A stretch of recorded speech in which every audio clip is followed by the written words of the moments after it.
Assalamualaikum warahmatullahi wabarakatuh. Apa kabar anak-anak? Semoga kamu semua selalu dalam keadaan yang sehat dan tetap semangat ya, walaupun belajar dari rumah. Pada pembelajaran kali ini kita akan belajar tentang struktur dan kaidah kebahasaan teks berita.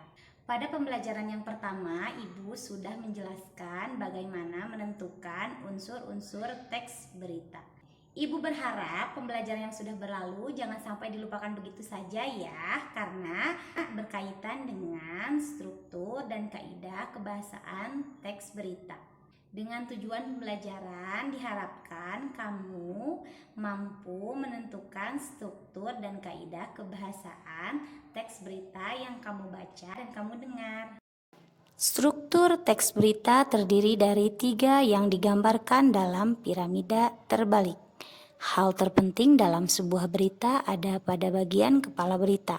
Kepala berita boleh diawali dengan unsur apa, di mana, dan kapan. Struktur yang kedua yaitu badan berita.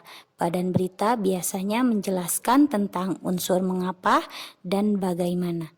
Lalu, bagian ekor berita hanya sebagai penambah keterangan suatu peristiwa di dalam sebuah berita.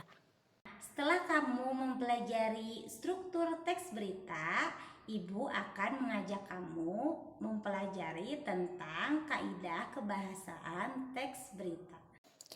Yang pertama adalah penggunaan bahasa bersifat standar atau baku.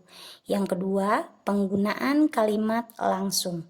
Kalimat langsung ditandai oleh 2 tanda petik ganda. Yang ketiga adalah penggunaan konjungsi bahwa yang berfungsi sebagai penerang kata yang diikutinya.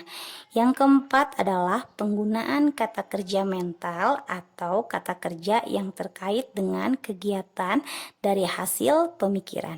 Yang kelima adalah penggunaan fungsi keterangan waktu dan keterangan tempat sebagai konsekuensi dari perlunya kelengkapan suatu berita. Dan yang terakhir adalah penggunaan konjungsi temporal atau penjumlahan seperti kemudian, sejak, setelah, awalnya, akhirnya. Nah, anak-anak, sampai di sini dulu ya pembelajaran kita kali ini. Sampai jumpa di video pembelajaran yang selanjutnya. Assalamualaikum warahmatullahi wabarakatuh. Semangat!